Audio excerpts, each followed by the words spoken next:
what this transaction is. Tyrone, as I'm going through these items, please do throw in your pieces so we can kind of plug in the gaps. It's possible maybe I missed some details. I know Zero Cool's catching up in this transaction. So here's how I see it. AT&T is in advanced talks to merge Warner Media with Discovery.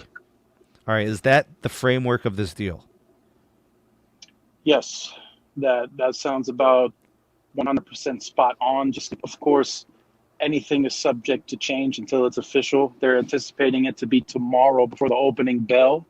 So we might have some 6, 7 a.m. breaking news coming through that makes it official. But other than that, that sounds like it would be it, Sneed. And Stanky was trying to do this in 2019. It fell through. So now it seems like a very easy decision for him to make now that this is potentially happening. And Discovery has absolutely no traction. That's why they created the Verizon deal. And that likely also hasn't helped them in the last few months. Totally agree with your take on that. I see it the same way. The deal, if it's in advanced talks, that's 24 hours we could see a move. So that makes total sense. Nothing official until it's official. But we should see something as early as Monday. Even if it's not at opening bell, it could be in the afternoon. Like the expectation is that it will close. You know, like this is a business transaction that is destined to happen. It dates back to 2019. Why do you think the deal didn't happen in 2019? I think the reason it didn't happen is because both companies were not where they are today.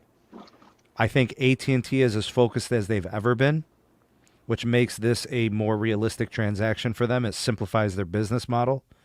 And I think for Discovery Plus, you worded it perfectly. They were not able to really catch traction on their own. They probably don't see the light at the end of the tunnel. Therefore, getting in with Time Warner makes more sense. They become a supplement to an already large media conglomerate, and they can't lose. They'll return the value of the company. You know, so I do have some numbers as to what the assets are and what they represent. But essentially what this is a merger. This is a media merger. This is Warner Media adding Discovery Plus, because Warner Media obviously has more assets. It's got the studios. It's a bigger company. This deal would create a standalone company that is going to involve a co-ownership between AT&T shareholders and Discovery shareholders. Go ahead and Tyrone and give your take on that.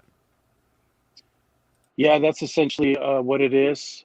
It would create a value of $150 billion between both companies combined. Essentially what Bloomberg reported was that the CEO of Discovery would run the combined company. He would be the CEO.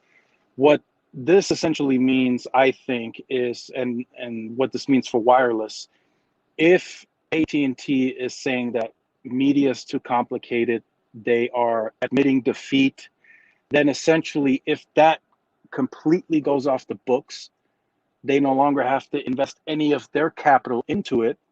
Well, guess what? All that capital can now be reinvested into wireless and fiber, of course. So that would be the two main assets that they would need to feed with capital going forward. If this deal goes through, if it may face scrutiny from current Democratic pushback in office. But if that goes through, again, the main two focuses for the capital would be wireless and fiber, and that is it. And that would be a big problem for T-Mobile, just to throw them in real quick. They would need to probably raise their capex. They would be in big trouble. Because now you're going up against two companies that are spending 18 plus billion on just wireless. So basically the capex before was by itself anyways. What was the operational expenditure for Warner Studios? Wasn't it like it was 10 billion standalone? Yeah, roughly. They didn't really disclose that too much, but on wireless, pure wireless, from what I was able to kind of research and gather up, they were spending about 13 to 14 billion on the standalone basis, just wireless. But that 10 to 14 billion was kind of going towards fiber and then Warner Media, creating new content, original content.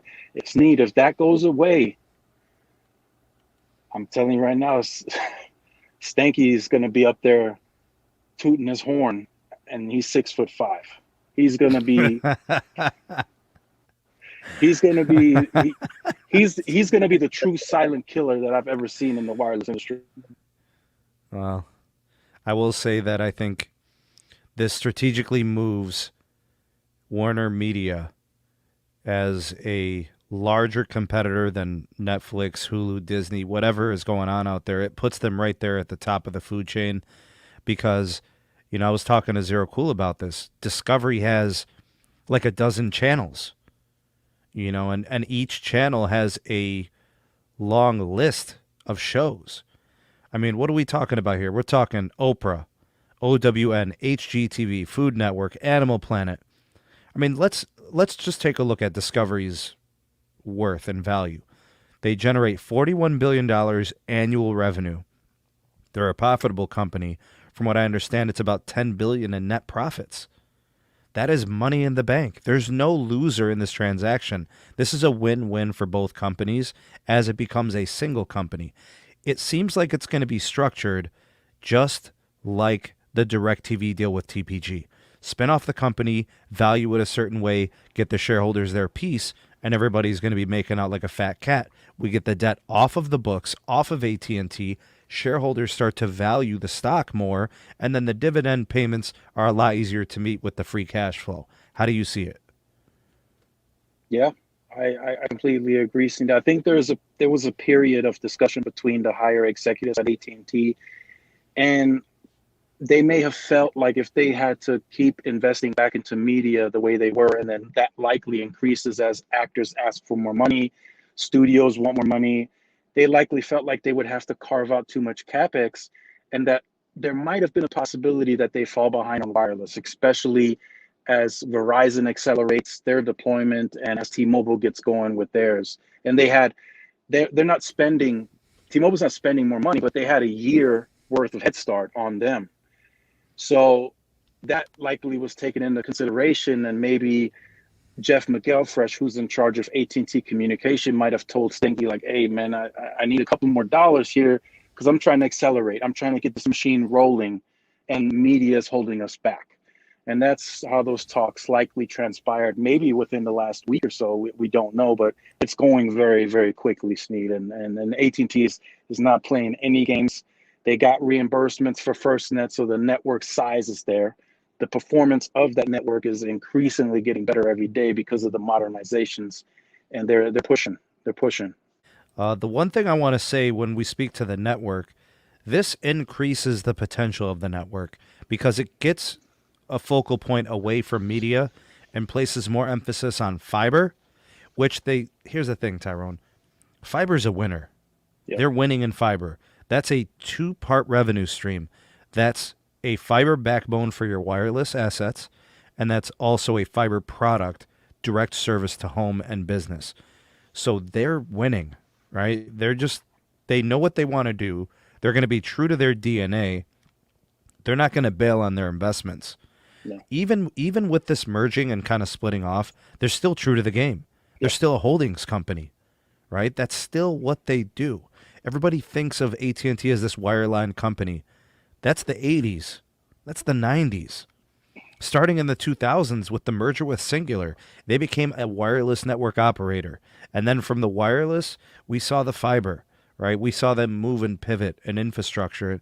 This all makes sense to me. I think this places them in a perfect position. Couldn't have come at a better time for them when they're trying to eliminate debt and pay down debt and all these other things. This makes total sense. I personally think that, you know, even though nobody's speaking on the record, you know, because this is like, you know, Bloomberg reported it and there's nobody who's willing to say, put their neck out, you know, and put their name on the line. But honestly, the story itself, the bigger thing is the fact that I think now AT&T can kill in wireless. T-Mobile will not be able to just walk all over AT&T. See, the way I saw it was AT&T was going to be just good enough in wireless so that people won't leave them, right? So they can retain the fiber customer, and they can retain the media customer. So they get HBO Max, they get the wireless, and they can have the home internet too with fiber. This, it retains all of that. And I think it makes their wireless better. If they continue to spend $22 billion after spinning this off, that's a better dedication of $22 billion. Yeah. The network's going to continue to improve, probably at a more focused pace. What do you think?